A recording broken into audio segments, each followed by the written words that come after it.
Hello everyone, I hope you're doing well today. It's Brian with Horizon Inspection Software, and today I'll teach you how to write and publish a report using Horizon. At this point, everyone should be able to see my screen, and I'm at the report writing screen. So again, today we're going on the premise that we're not using Horizon Mobile. Tomorrow we'll focus on that tool and how you can collect your data and write the report out in field. Today, one of the more common approaches, or I will say the traditional approach to writing a report would be typically that you would go out in field, take some photos, write some notes, come back to the computer, and write your report. So we're going to go on that sort of premise today, and we'll get you familiar with the sort of fundamentals of writing a report, publishing, and that will carry over to learning how to use the mobile app. A lot of the features and functions that we explore today are also in Horizon Mobile. So the more familiar and comfortable you get with the web-based platform, that skill set will transfer over into the mobile app as well. So it is something that will sort of pay dividends in the long run for you to learn. So at this point in time, we are at the report writing screen. And the first thing that I'd like to do, just because depending upon obviously how many photos we have to use, it can influence how long this process takes, is upload my inspection photos. And to do so, I'm going to go and click Load Photos from the menu. From there, I'll click Choose Files. And that allows me to browse my computer. Now, I've already put all the photos that I intend to use in a folder. One of the things that I do prior to actually starting to write a report, and I would encourage everyone to consider doing this as well, is at the end of the day, you're going to take more photos than ultimately you will use in the report. I usually find it's a sort of a 1 to 3 kind of ratio. So if I take 150 photos, maybe 50 of those end up in the report. So ultimately, if I upload all 150 at once, yes, it means I get through with it in one instance.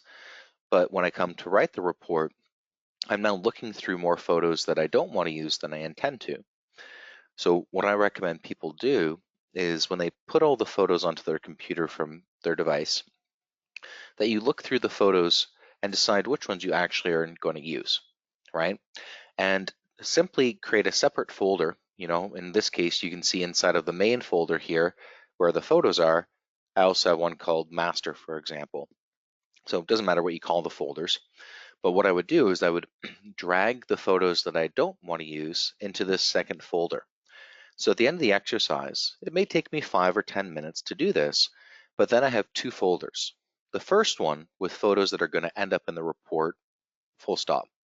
Second one, there's some spare photos. I may circle back to them and maybe add in another 1 or 2, but by and large, they're basically those additional photos that I took for my own sake.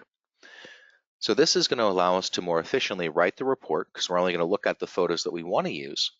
Then after we're done with that, we can upload the remaining photos, and those photos can stay inside of basically the report's photo gallery, and they'll sit there indefinitely. If you ever want to use one, you can add it to the report and generate a new version, but by and large, they're there for you. So you can then clear your computer and you can clear whatever device you use to store the photos, to take them, right? Like your camera or your cell phone. So I guarantee you, if you find that, Horizon Mobile isn't your preferred method of data collection, and that you ultimately find that you're coming back to the computer to write the report, that's not a problem, right? Number of ways you can write a report, but I will encourage you to expedite things by using that pre-sort process. Having said that, when you have done the pre-sort, all you have to do is hold the Shift key, select the first photo that you'd like to use, then select the last photo, and everything in between will then be selected. Then click Open, and the uploading process begins.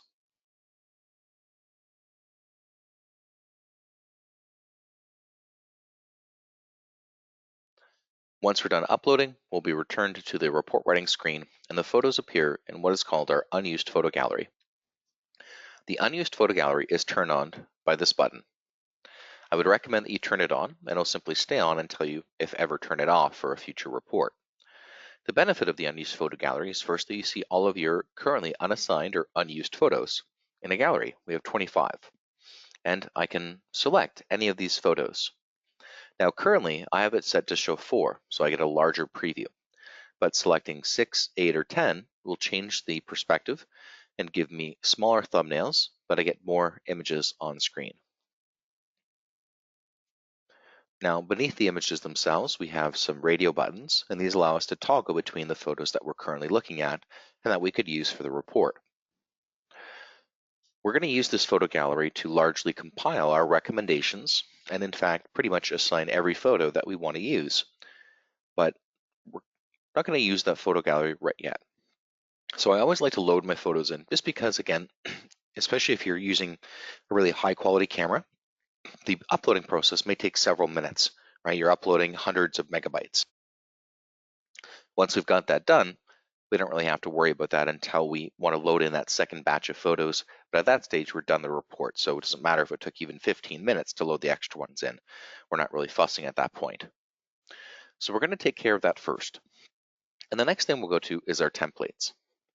Now, my impression is that everyone listening in is probably pretty darn new to Horizon. You probably haven't written too many reports, and there's certain things that you may not have fully utilized at this time. Templates is probably one of them. Templates are a series of pre-selected items about a specific condition or circumstance.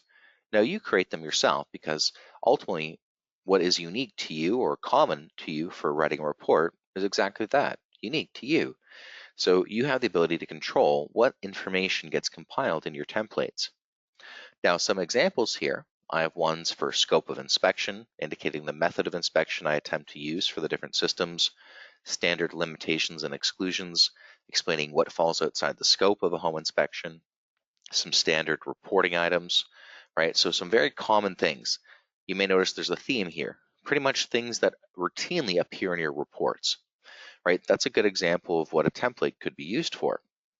Now, the reason why these aren't inherently inside my report is exactly this. I also look at condos. So a lot of these items may be relevant to 75% of the inspections I do, whereas 25%, they're completely irrelevant due to it being a condo. So a template's great because instead of having this information automatically added into the report, I can, at my discretion, apply this information with 1 or 2 clicks. Saves me a bunch of time. So for example here, the first 2 that I routinely use when I start to write a report is scope of inspections and my standard limitations and exclusions. This third one here is actually just a repeat of the second one when I do sort of a demo of training people. But by and large, the first 2 are information that I would like to include every time I write a report. So I'm going to go ahead and select those 2. And in doing so, I'm going to go to the bottom of the screen and click Save and Back. We've now successfully applied 61 items to the report. We'll click OK, and then we'll return to the report writing screen. So think about it as far as a real-time exercise. 61 items. Let's say we write 100 reports. That's 6,100 entries that we're making right there alone, right? That's a ton of information that we're compiling on a very repetitious basis, right? Because all of that's the same content over and over and over. And that's largely what report writing is like. So in an ideal world, the more that we can expedite some of that redundancy and repetition, the faster things will be.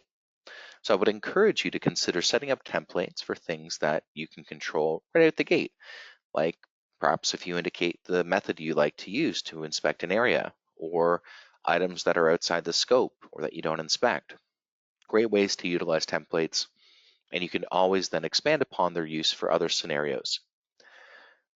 Once we've got our initial templates applied, the next step is to go in and speed write our list of required items. So again, recap, step 1, let's load in our relevant report photos, the ones that we're going to use in the report. We'll upload the others later on. Step 2, let's apply any initial templates that are relevant to the property, right? So for me, it's a condo or a freehold home that dictates what kind of templates I apply initially. But beyond that, we're then going to look at our required items. Now, I will say this. Templates simply expedite the report writing process. They don't actually influence the content of the report in a sense. What I mean is, if I didn't apply those templates, I could still write the exact same report with you today. It would just take me a little bit longer. In fact, 61 entries longer. But it doesn't mean that you're going to ultimately not be able to write a report without a template, right? So it's one of those report writing advanced tools, if you will, that really streamline things, but it won't change, or you won't be limited without using it. But hopefully you get inspired by what I just did with those templates and start creating them for yourself as well. Okay, so the next step is to speed write our required items. And we do so by clicking on this button here, Required Items. In doing so, we see the entire list of incomplete required items for this report. It may look daunting at first, but don't worry, we're going to get through this information in literally minutes. Now, the quickest thing to do is click on the Speed Write button in the top right corner of the screen. However, if I wanted to, I could click on any of these icons to open up Speed Write for that specific item, or I can actually click on one of the links to take me to that specific item as well. But because we need to complete the entire list, or at least the majority of it, we're going to start with Speed Write. We'll click Speed Write to open up the Speed Write function, and you'll see the top of the screen now transitions into Speed Write, where we have the required item at the top of the screen. We have the different selections we can make below it. We have an auto advance function, which automatically moves us to the next required item after making one entry. We have the number of items currently remaining, and a back and forward arrow in case auto advance is disabled. So for most part, required items simply require an entry, right? It's north or south or northwest. And as such, when we select something like northwest, the auto advance function saves the answer and moves us to the next required item where the process repeats itself. If at any point we need to select multiple items to satisfy or answer that required item, we can disable the auto advance. I'll do so a little later on, but for now, we filled out the direction the home is facing. Now we're asked about the sloped roofing material. It was asphalt shingles. The flashing was metal. When it comes to required items, keep in mind that the number of required items in your list is going to be larger than necessarily applicable to any given inspection. A good example here is flat roofing material. There's not always going to be a sloped and flat roof component, and as such, one of the two required items may not be applicable. The reason why there are more required items than necessarily applicable is due to the various system configurations that are available, right? And as your standards would like for you to describe the configuration of each system that you inspect, that's why there's both sloped and flat roof as required items, allowing you to address those potential makeups when present. Because required items aren't always going to be required, it's a bit of a misnomer, and actually have to appear in the report, things like flat roofing material, when not applicable, can be skipped over. They don't actually show up in the report automatically. No required item does unless you fill out an answer to it. So in this instance, what I'll do is click the next arrow and bypass this required item. And I'll do that for any non-applicable required item for this report. So the next one is flat roof flashing, not applicable, we'll skip it. We're then asked how were anything limiting the roof inspection. Today, fortunately, no. We'll click next. Then we're asked how we perform the roof inspection. I did so by walking on the roof. Then how did we determine the age? Visual inspection from roof surface. I've now successfully completed my roofing description and limitations as far as my standards is concerned. I'm now repeating the process for the next system, exterior. I will do so for each of the 9 systems, one after the other. Gutter and downspout materials, aluminum. Wall surface and trim. I'll disable auto advance. We had vinyl, brick and stone. Go to next. The retaining wall was masonry. The driveway was asphalt. Exterior steps were concrete. The fence was chain link. The garage was attached. Anything limiting our exterior inspection, storage and garage. We're now at structure. The process repeats back at the description. The configuration was a basement. Foundation materials, masonry block. Floor construction, disable auto advance. We had joists, and the subfloor was plywood. Go to next. Exterior wall, we'll say wood frame brick veneer for this exercise. Roof and ceiling framing, ceiling joists. How much of the foundation was invisible? We'll say 95%. We're now at electrical. Back at the description, entrance cable was overhead copper. Service size 100 amp. Main disconnect was breakers in the basement. Grounding material was copper at the water pipe. Distribution wire, type of material, copper, non-metallic sheathed. Smoke alarms were present, as were CO.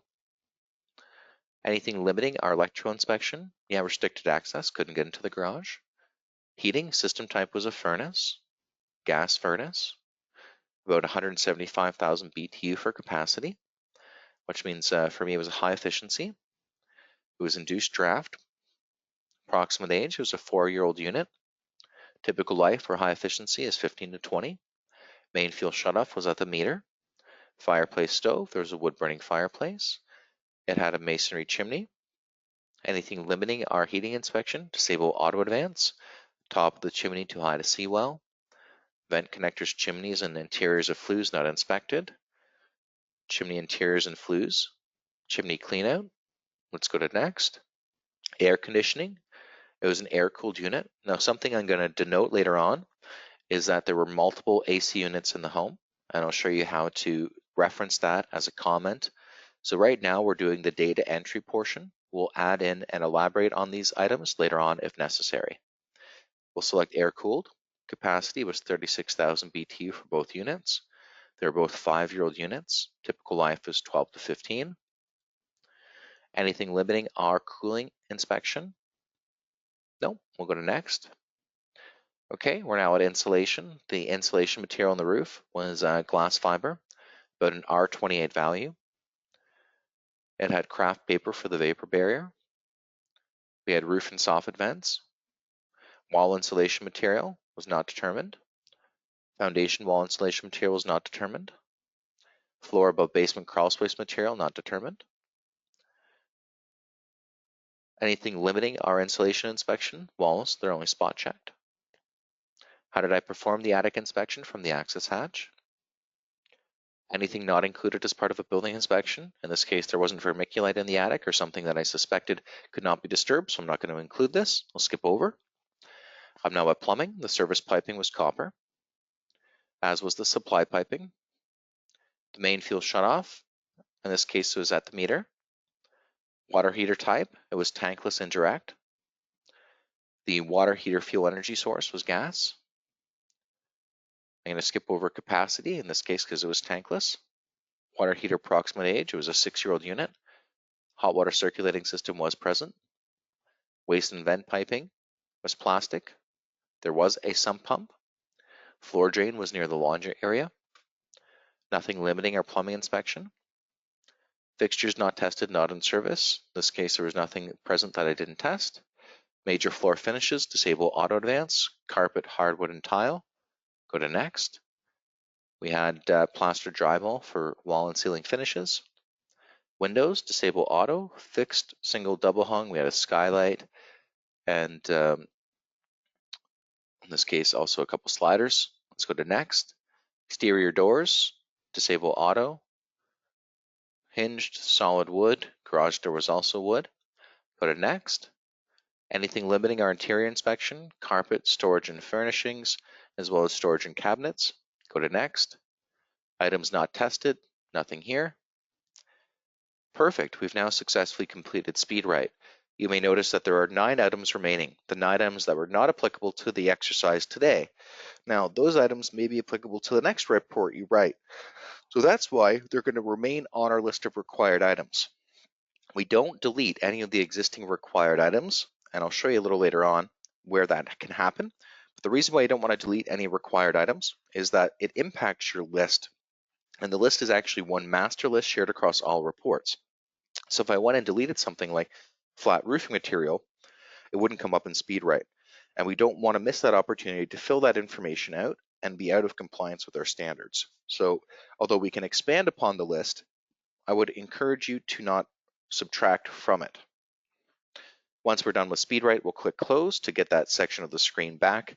And at that point, we can continue to the next step of our report writing exercise. So again, to recap, first step, we're going to load in our photos. We're going to then apply any relevant templates. We're then going to SpeedWrite our required items. And at that point, we're then going to turn our attention to reviewing the information we had compiled and start to actually add in the rest of the elements of our report. We'll actually start writing things, so to speak. So when it comes to the description, as well as the limitation sections of each of the 9 systems, there are 4 questions that I routinely ask myself. And the first question I always ask myself is the information that I entered through my templates and SpeedWrite an accurate reflection of the system's configuration today? So I'm saying the home's facing northwest. It has a sloped roof with asphalt shingles and metal flashing, and nothing's filled out for flat roofing, so there's no flat roof. Is that accurate today? Yep, that was pretty much what the roof was made of. Not pretty much, in fact, that's exactly what the roof was comprised of. Okay, so that addresses question 1. Question 2 is, do I need to add a note to explain the configuration of the system? Not its condition. I mean, we're not talking about granule loss or missing shingles or warp flashing. We're talking about the makeup of the system, right? In this case, we're saying it's a sloped roof. It's got asphalt shingles and metal flashing. What more do you really need to say in that instance? So no, I don't need to add a note to clarify the configuration.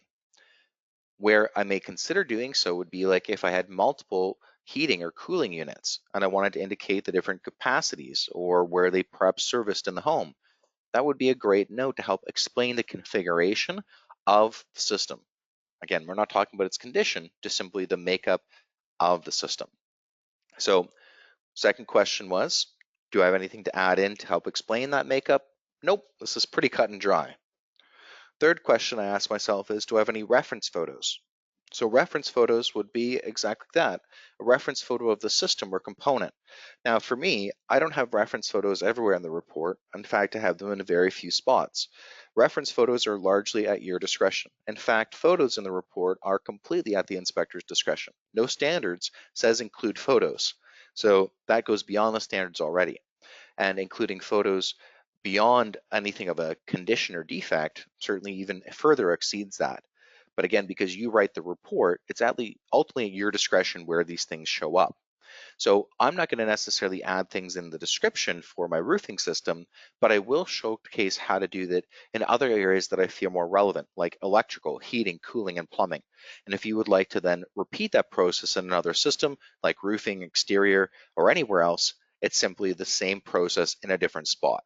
So for now, at least for this system, third question, do I have reference photos? Nope. Fourth and final question I ask myself is, do I want to include any optional information? Optional information is the grayed out categories at the bottom of the screen that are not part of your standards of practice. For example, approximate age, typical life, or the type of roof. Now again, your standards wants minimal information as far as the makeup. As an inspector, you can easily exceed that. Because you write the report, it's largely at your discretion how much information you include. If you feel approximate age, typical life, or type of roof is relevant, open that category up and then simply select the value that's most appropriate. Now, one thing I will point out is if you find yourself routinely using a category that's optional, like approximate age or typical life, you do have a Make Required button here. This Make Required button allows you to establish these items as required. That means they're now part of your list of required items, and in the future, when you go through SpeedWrite, you'll have the opportunity to include the approximate age and typical life, just like sloped or flat roofing material. It's one of those first ways that you can really start to expedite your report writing process, getting more done in that one instance of SpeedWrite, so you're less inclined to ponder what else could you add at the bottom of each description and limitation section. So at this point in time, I did make a judgment call, added in a couple extra pieces of information, even made them required items.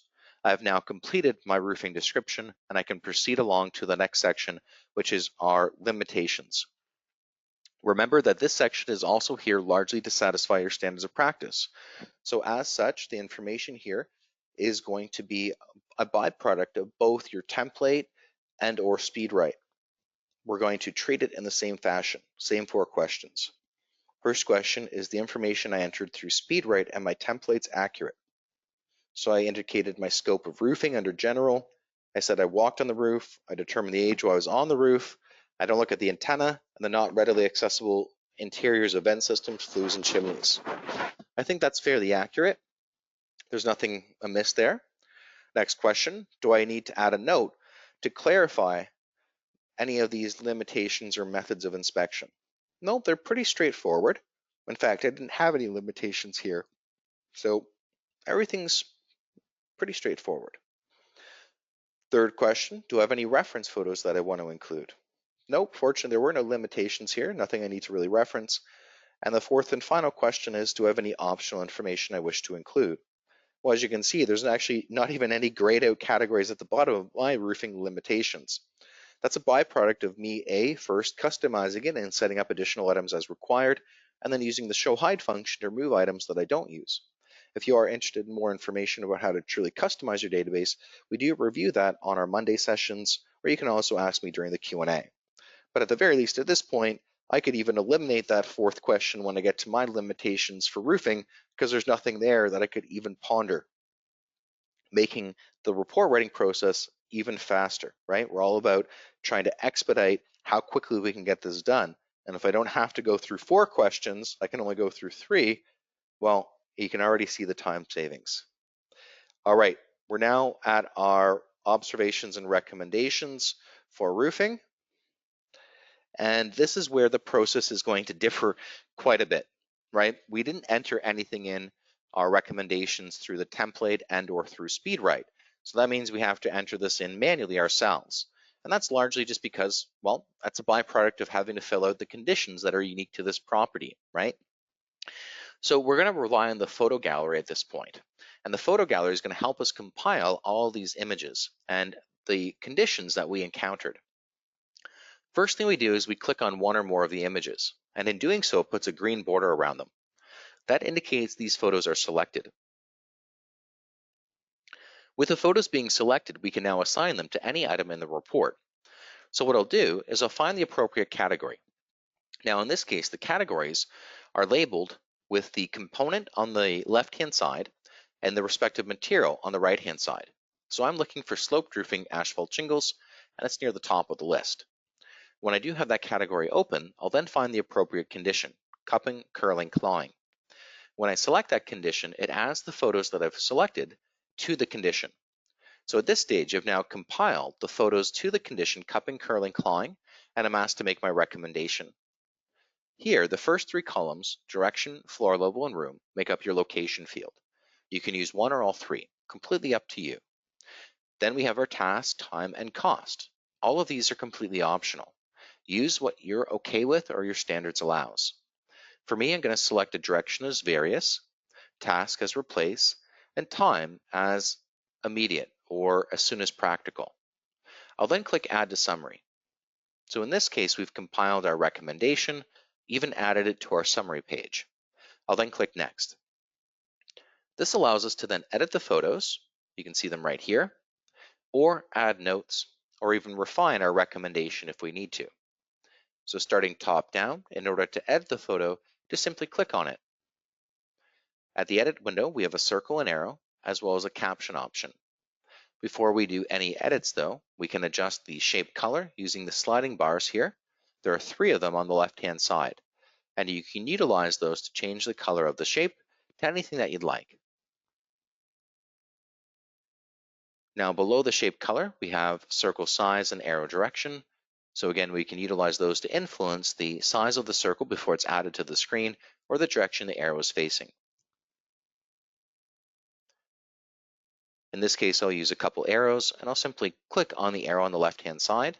And when I click on it on the left-hand side, it then gets added to the photo. I can then click and drag it into the desired position. I can then repeat the process by clicking on the arrow again, and at that point in time, just dragging it again into the desired position. When I'm done editing the photo, I can click Save, returning myself to the previous screen. From there, if I click on the second photo, I can repeat the process of editing. I'll click on the arrow, drag it into position, and continue that process however many times I do need. When we're done, I'll click Save, and that takes me back to the report writing screen. Now there's a caption field beneath the photos, and we have an auto caption function at the profile section of your account, which if enabled will automatically caption the photos with the selected item or condition. Otherwise, you can always add in your own caption.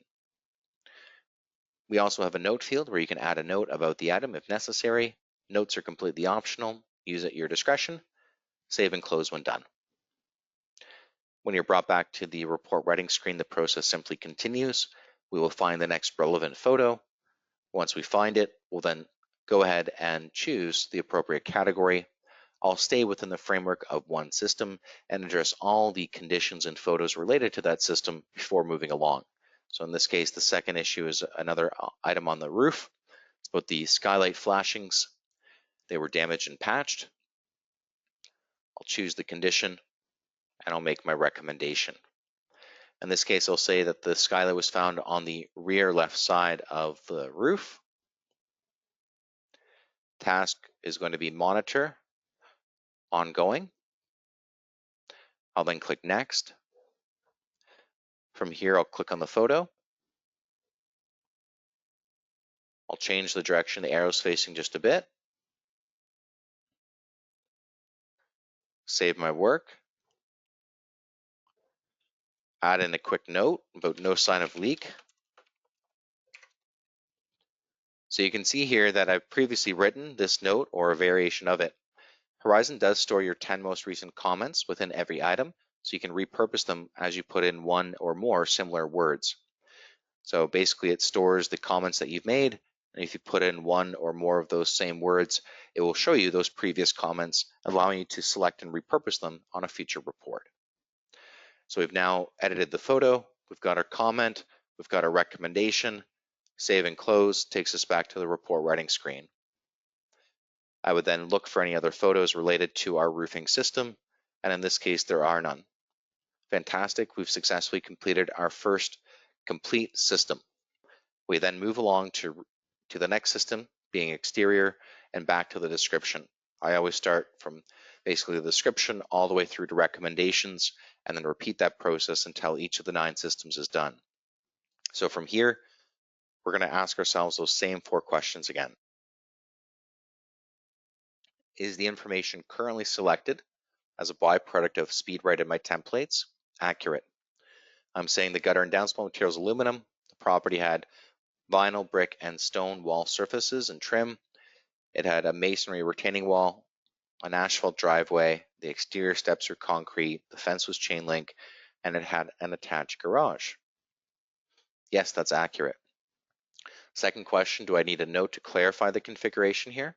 No, it's pretty cut and dry. Third question, do I have any reference photos? No. Fourth question, any optional information I wish to include? In this case, perhaps I wanted to indicate the soffit and fascia were aluminum. I go ahead and open that up, select aluminum. Now again, I do have the option of making it a required item, which means that when I go through SpeedWrite on the next report, I'll have the ability to fill out soffit and fascia alongside wall surface and trim. Just because it's required doesn't mean I have to fill it out though, so I can always skip over it if I wasn't comfortable or it wasn't relevant to that particular property. But again, the effort in doing this is that we can eliminate or hopefully largely eliminate that fourth question and spend less, if not any time, at the bottom of our description and limitations addressing this optional information our standards doesn't care about. Remember, your clients will not spend more than a handful of seconds looking over your description. They're going to go immediately to the recommendation section and focus on the condition of each system.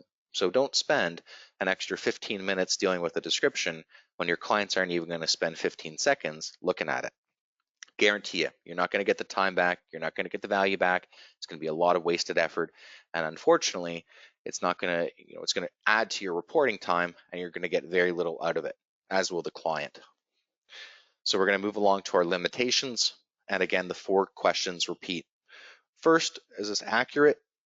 Yep, this is exactly what I intended to select. This is exactly what limited or prevented our exterior inspection, things that are outside the scope.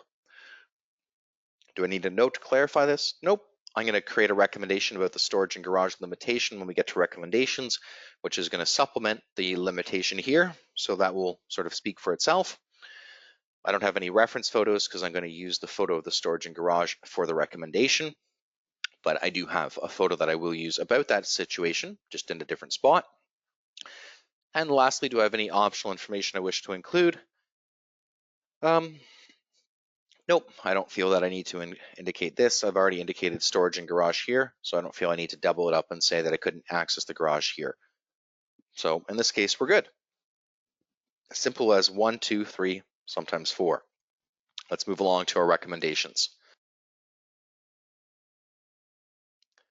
So from here, we're going to look to our trusty unused photo gallery to find photos related to the system. And you know what? Although the first several are related to the exterior, I'm going to click on these two here because we were just talking about that storage and garage limitation, and might as well continue on that same trend. So whenever you have a limitation, you're going to cover your butt by indicating such under your limitations, like we did with storage and garage. However, ultimately, that's one element of a two-piece puzzle, so to speak. The second part of that is to create a recommendation telling the client what they need to do, which is often getting that area evaluated for understanding its condition. So in this case, getting the storage cleared out and having ourselves or someone come out and evaluate the garage to understand its internal condition, right? Condition of the floor, the structure, maybe the electrical, all the different systems that may reside within the attached garage.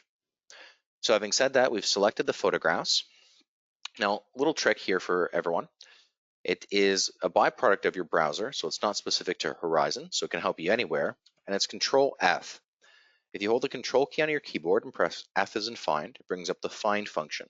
You put in a keyword and it looks up and down the screen for that specific word. So it's great for finding specific categories because you can put in a word and it'll look for the labels or through the different labels to find any respective matches. In this case, I was looking for the garage. Now, in this case, if you look at the side of my screen, garage is pretty much, I would say, 3/4 the way down the list. If I wasn't sure how far down that was, it could take me a minute or two scrolling through to try to find these categories. Again, we want to eliminate some wasted time and effort. If you press Control F, you put in a keyword, it automatically highlights the matches, actually takes you to the first one. If that by happenstance wasn't the correct one, I could just continue hitting enter on my keyboard and it will routinely take me to the next one and continue to move me through them until I decide which one I'd like to use. So again, that's Control F or Command F for people that happen to use a Mac, and that will allow you to quickly find a category based around one or more words. So easily find something you may be looking for, halfway down a list. In doing so, it allows me to open up the Garage General Notes category, and from there, none of the issues currently existing are applicable.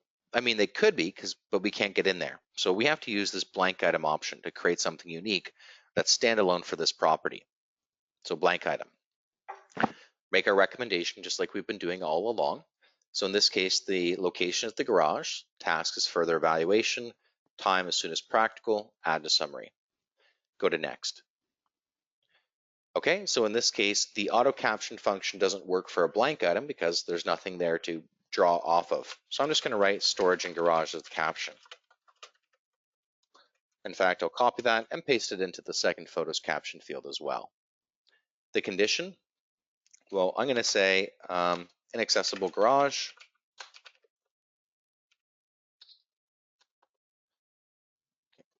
So here, due to storage. All right, so I've created my condition, my implication down below, unknown condition of the garage. So when you have a blank item, you have to establish the condition as well as the implications. For any standard item in the database, that's already provided for you, saving you the time and effort. But this gives us that control over every element of a recommendation. Now, before I click Save and Close, I do have this option here. Now, we won't be exploring the Customize feature today. However, if you would like to establish this as a company item, so it's now in your database for future inspections, click this box before clicking Save and Close. However, not everything should become a company item. In this case, this may be a one-off circumstance that's unique, and I may not encounter it again. So it may not warrant becoming a company item. Only things that are recurring should be company items. Keep that in mind. Save and close when you're done.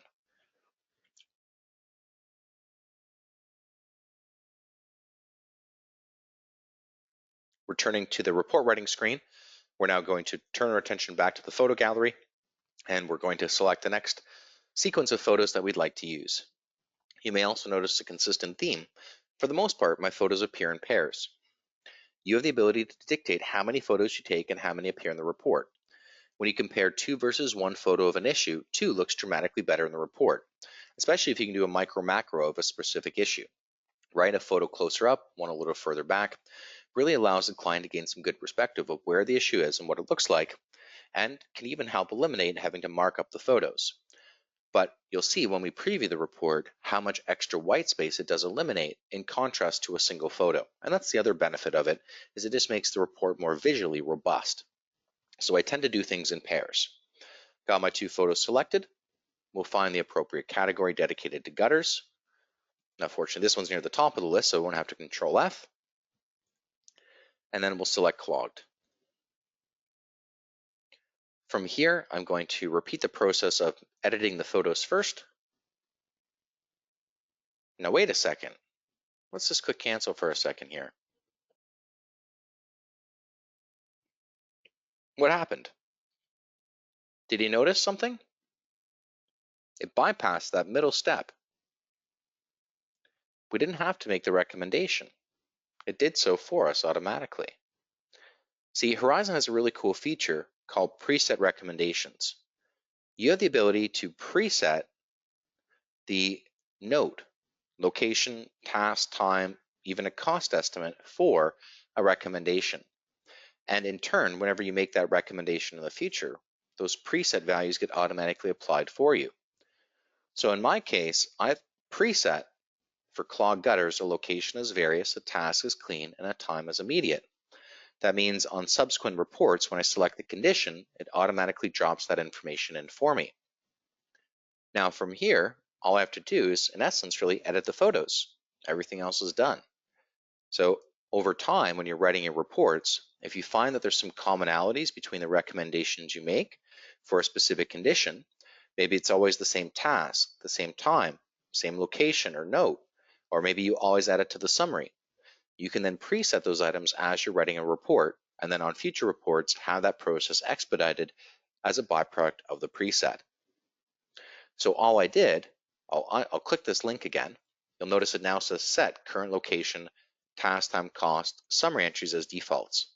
So in clicking that, it will say default text is set, and everything that I've currently set is now applied on future reports when I select clogged.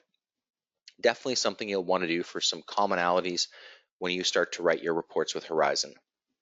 So let's go ahead and edit the photos now. I'll just change the direction the arrow's facing a bit. Put in just one arrow this time, save our work. Okay, then we'll do the same for the next photo. Save our work. All right, so we've got the photos done, recommendations made. I don't think all the notes needed. Save, we're good to go.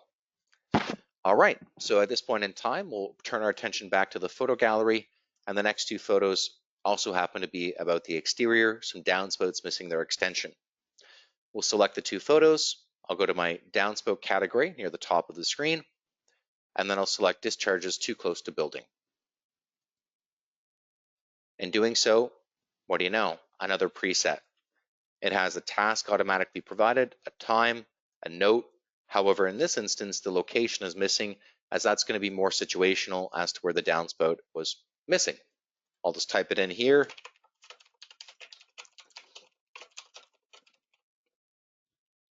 From there, we can edit the photos. Now, in this case, I'm going to use a circle instead of an arrow. I'll click on the circle. I'll then drag it to where the downspout's missing its extension. I'll save my work. I'll then click on the second photo in the gallery, and I'll do the same thing again with the circle. Save. Perfect. So we've got those 2 photos now edited. We've got our recommendation made. We've added in the location, save and close, and we're done. Last photo in the gallery here related to the exterior. is this photo here. We've got a hole in the wall. So we're going to go ahead and utilize that photo as well. What I'll do is I'll select the photo. I'll then scroll down to our walls masonry category. And then once we have that category open, I'm going to go ahead and select cracked, or pardon me, blank item. And we'll fill out the recommendation just like we've done in the previous steps. The location, the task, the time frame, if it should be summary worthy, go to next, and then from there we'll establish the condition and the implication.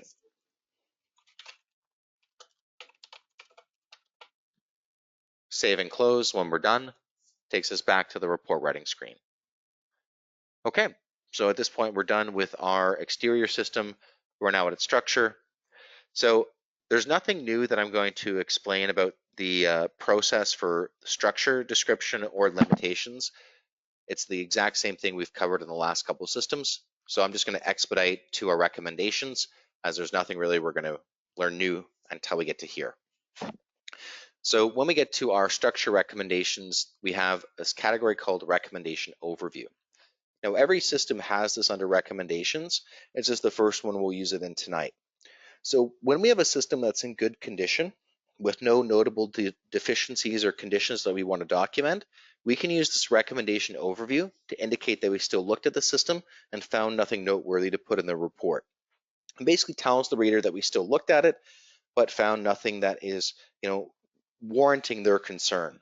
So we're going to click this link here, or item that says no structure recommendations are offered as a result of the inspection. At the pop-up, just click save and close. Full stop, we're done. Just tells the reader what they need to know and allows us to move along to the next section of the report. So that takes us to electrical description. And this is where we're going to actually start to utilize some reference photos. So I have a couple reference photos that I want to include of the electric panel, and I'm going to associate them to the category called main disconnect service box type and location. However, we've already selected breaker's basement. So the photo gallery is great for when you want to select a new entry and assign photos to that entry. But if you already have something selected like we do, you actually click on the pencil beside that item instead. That's going to allow you to open and edit the item. When you edit the item, you're brought to this screen where you have the image gallery, like we've been seeing before, and different fields down below. Now for ourselves, we just want to find the photos that we want to use. It's going to be this photo here and this photo, and I'll use the click to select box beneath each of the photos to select and assign those photos to this item. So when something's already in the report, perhaps a byproduct of SpeedWriter or a template, you simply click on the pencil beside that item, then find the desired photos, and use the click to select box beneath that photo to assign it to the item. Save and close when you're done. We've now successfully assigned those two photos to our description item. At this point in time, I would continue asking myself the same questions, right, about the makeup, notes, then photos, and obviously lastly, optional information. Only thing that I wanted to address here was the photos, only thing unique that we hadn't talked about before. We can bypass limitations, nothing unique here that we haven't talked about, and then back to recommendations where we're going to find the photos related to a condition. In this case, are inoperative smoke detectors, and we're going to then make a recommendation about having those fixed or replaced. So in this case, I'm going to go to the bottom of the screen, open up our smoke alarm category, and select inoperative. As you can see, I've already preset a recommendation about the task and the time, even a note. Only thing missing here is the location, first and second floor hallway. I don't feel that editing the photos are necessary. They sort of speak for themselves. So all we have to do is save and close at this point, and that recommendation's done. All right, I would look to see if I have any other photos related to electrical. I don't. Jumping over to heating and back to the description. From there, I'll find the appropriate category. For my reference photos, I'll use the system type category. I'll click the pencil beside furnace. I'll then find the appropriate photos and select the two photos that I want to assign to this item, here and here. After doing so, I'll click Save and Close, bottom left of the screen, assigning these photos to the item. So as you can see, ultimately, once you decide where the reference photos go, adding them in, real easy to do. I'll then continue my review process, addressing those 4 same questions that I have at the previous systems before moving along to limitations. Nothing new to address under limitations, so we'll go to recommendations. And for reinforcement's sake, we're going to use the overview statement. In this case, there was nothing to recommend about the heating system, and as such, we'll click no heating recommendations are offered as a result of this inspection. At the pop-up save and close, we've now successfully completed our heating system, and we can move along to cooling and back to the description. For my reference photos, I'll use the air conditioning type category and click on the pencil. I'll then find and select the 2 photos that I want to use. I'm also going, oops, these are the plumbing ones. Good thing I didn't save. I'll find and select the 2 photos I wish to use, and then I'm going to add in a note here. So in this case, I'm going to add a note about there are 2 AC units in the home. One works with each air handler in the attic space. I have one photo of one of the units and a photo of the boilerplate. Save and close, and we've now added the photo and a note in. Now, because there are 2 units, I'm going to click on the pencil beside 36,000 BTU. Fortunately, both are the same unit by the same manufacturer, so I'm just going to type in each unit, save and close. This helps understand from the reader's perspective that each unit is made of the same composition, same compressor age, cooling capacity, and typical life. If there were different ages or different capacities, I would then select the different units or BTUs and then indicate which unit was A and B kind of thing. But here, as you can see, we've not only added in our reference photo, but also some notes of clarity. We'll move along to our limitations. Nothing new here. Recommendations, where we have everything good, so we'll use the overview statement again and save and close. Jumping along to insulation, we'll focus on the recommendations where we've got, unfortunately, some wet insulation. I'll select the 2 photos from the gallery, open up insulation, and then I'll select wet. We'll then make our recommendation. It was in the attic. I'm going to say further evaluation / improve.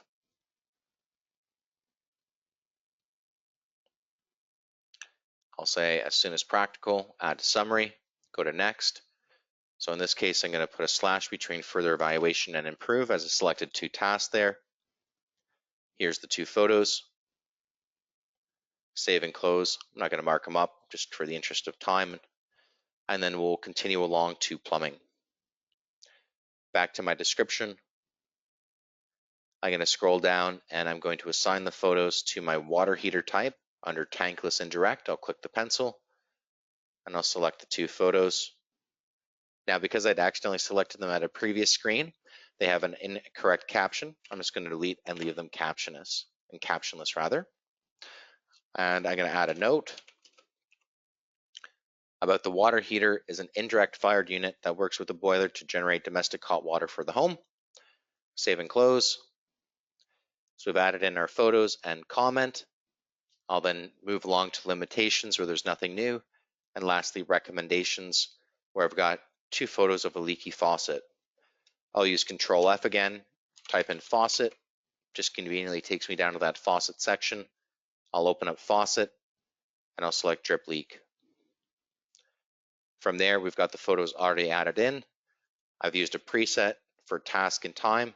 I'll type in the location, basement powder room, and kitchen sink. I could edit the photos if I needed to, save and close when I'm done. And last thing we have is our photo for the title page. Now, in this case, there's not actually a dedicated spot that we need to assign this photo. In fact, if I click on the pencil here, it doesn't matter where I click on the pencil, I could be anywhere. Any item that I have, if I click on the pencil, basically when we get to the photo gallery here, all we have to do is click on this link beneath the photo we want for the title page. When I click on that link, at the pop-up it says, do you want to copy this photo to the title page? I'll say okay. Title page photo has now been set. I'll click OK again, and that link for that specific image turns green, indicating it's now the title page photo. So at this point, we'll click Save and Close, and although it doesn't disappear from the gallery, it's now on our report's title page. From there, we'll click preview to see what the report looks like before we go and get things published. So at this stage, it took us basically just shy of an hour to complete an entire report using Horizon. From start to finish, all 9 systems, everything's inside the report, ready to get into the hands of our clients. This is what the output of our report is today. So we've got a nice title page, got the title page photo on, it's branded. Here's our summary page. Here's our roofing system. We've got our recommendation or description, then our limitations and ultimately recommendations. You can see here when we've got 1 photo in comparison to 2, how much more space the 2 photos take up and how much less white space there is. That's why I'm a big fan of 2 photos versus 1. Next system, we're repeating that same process, right? Description, limitations, recommendations. We have 1,800 plus illustrations in our database. They get automatically included for you, like we see here. No effort on your part's needed. Then we've got our actual photos of the issue. Here's another recommendation, more reference photos and illustrations. Again, 2 versus 1 photo. Here's that unique issue about the storage and garage we created ourselves. Here we use the overview statement, right, letting them know that there was nothing amiss with the structure. Here we have some reference photos in the description. Our recommendation about the inoperative smoke detectors. Here I have 2 photos, but in portrait versus landscape. I do this purposely to show the difference in perspective. I'm a big fan of landscape photos all the time. And when it comes to a furnace, I always say use your digital, or rather use your manual zoom, which is your feet. Take like 5 steps back and you can put this in a landscape perspective and have it fit just like everything else. Again, the overview when we have nothing amiss. Again, reference photos here. We have the comment to help explain the system's configuration. Using the overview when nothing's amiss.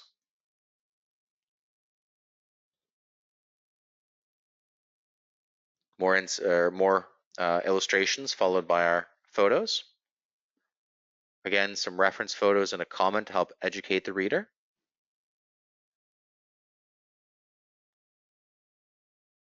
Perfect. So, I mean, ultimately the report's looking pretty darn good. And at this stage, we're ready to go to report publishing. From here, we're able to basically generate the report and get it out to our clients. Now, I do want to point out that I always train on Horizon Classic. We do have an option called Report Designer. If you want more information about Report Designer, please check out our Help Center. We also offer a free consult session with my colleague Ariel for more information on that particular function. It allows you to basically export the report into Word, where you can further manipulate it before publishing, but it's not something we do these group training sessions on. Too unique and complicated to do that in a group-based format. So here we do have a couple buttons, beginning with title page photo. Now this button allows you to upload a replacement photo to the title page. However, it has to be 1 megabyte or smaller in size. If you follow my suggestion at the report writing screen, you can upload a photo regardless of size and it will resize it automatically for you. This one requires you to resize it before uploading. So do so at the report writing screen to save yourself from having to fuss with resizing it and in an external program. The next button is Edit Illustrations, and this will show you all the illustrations that are present in the report. So if you want to hide any of these illustrations, you just uncheck the Include box, and those illustrations are then excluded from this report. Save and back when you're done at the bottom left of the screen. Next, we have Edit Cover Letter, and you have the ability to edit the stock content of the cover letter for this particular report if you deem it relevant. If you also click this icon to the top right of the cover letter, you'll have access to different cover letters that you've created, so you can choose which one you want to include in the report. Save and back if you do make changes.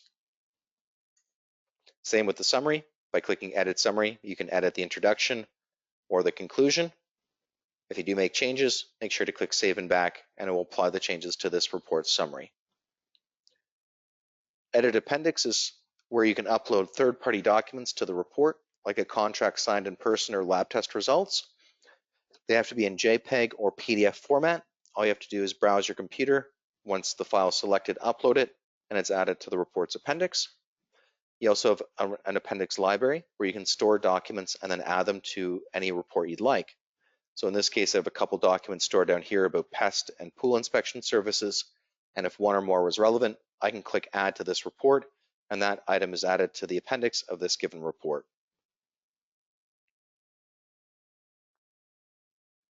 Now that we've added the brochure to our appendix, we'll click Back. We do have an option here called Send a Recall Check. Recall Check is a third-party service. It is basically a service that performs a manufacturer recall on the different appliances. In order to use that service, you first have to enroll with Recall Check. You'll pay them for the service, and then it gets integrated in your account. You'll then take a photo of the different boilerplates during the inspection, and those photos are submitted to Recall Check when you click Send a Recall. We then have our What to Include in Report section, and this is where you get to decide what should be included in the report when generated, basically the pages that appear in the report. So you can include things like the title page or contract or the invoice. As you go through, simply decide on the settings that you would like. Once you've decided on the settings, you get to the next option, Report Versions, where you can name it. I typically call mine a standard report. No one sees the name but myself. It just helps me identify if I've made changes from this report and I generate a second version, then I can see what changed between version 1 and 2 based around the name. Now we're, as home inspectors, always going to use the generate option. The mark as complete option is for people that use our scheduling system but do not write reports. So we're going to click generate. Once we generate, we'll then have to click the publish option. So I'm going to ask that you ignore the upload option and download unless you use Report Designer. They're only relevant for that function. For everyone just using Horizon Classic, we're going to click publish and immediately publish the report. With the report published, we now have the opportunity to download a PDF copy. Here's the link to it live online, and down below is where we can now email it to our clients. So if you click on this icon to the right-hand side of the to field, it's going to give you an email target screen. You can choose the client or agent email address, whatever's on file. When you click on the client's name, it then adds their email address to the field, saving you from having to re-enter it manually. As the home inspector, you're blind copied on the email as well. And then from there, we're pretty much ready to send out the email. We'll go to the bottom of the screen, we'll click send, and the email will process and send out. At this stage, we've been able to successfully send out the email with a link to the report. At the bottom of the screen, we have a log of activity, which shows when the report was generated, when it was published, and then ultimately what version was sent as well as to who. So we have some good insights into what transpires from the back end at any stage. And that, in a nutshell, is actually how we're going to be able to write a report and publish with Horizon. We actually got through that a bit quicker than anticipated. Usually there's more questions along the way from our audience, but not a problem. What I want to do is actually turn the tables over to everyone listening in. If we've got questions about how to write or publish reports, please, now's the time to go over it. Remember, we're not going to be dealing with the mobile app today. We'll focus on that tomorrow, but anything related to generating, publishing, writing, anything of that nature, send those questions my way and we can go over them here and now. I'm going to just wait for a minute or two, see if anything comes in, and we'll start tackling the questions. Remember, you do have to type your questions into the question box and click send. They'll come to me directly. I'll then read it to the audience and we'll go over it together as a group.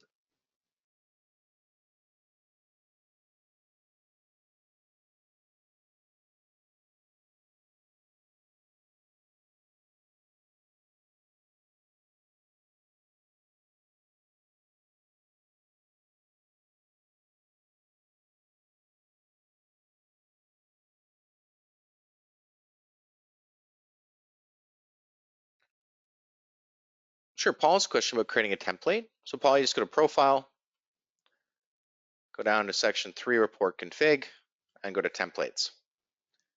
Click Manage.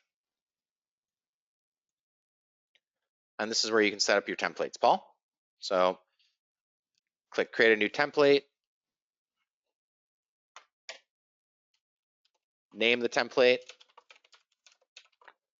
Save and back.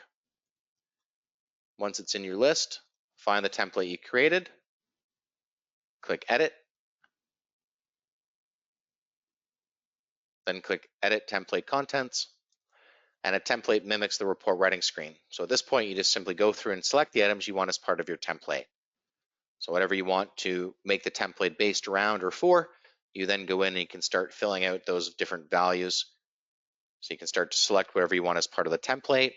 And as you're selecting the items, the template is saving itself. So when you're done, you literally just click home and the template's ready for use. If I go into the report we were just dealing with, and I click templates, I have it right here, ready for use. So that's basically, in a nutshell, how you can create a template, very easy to do, and then immediately they're ready for use. And I can even apply it, and those 3 items now just dropped into this report as a byproduct of the template. So again, everything starts, Paul, under Profile in Section 3 Report Configuration. That's where you're going to have your master control over the different control account settings. No problem at all. And then when you create templates, they'll be available in the mobile app the next time you full sync.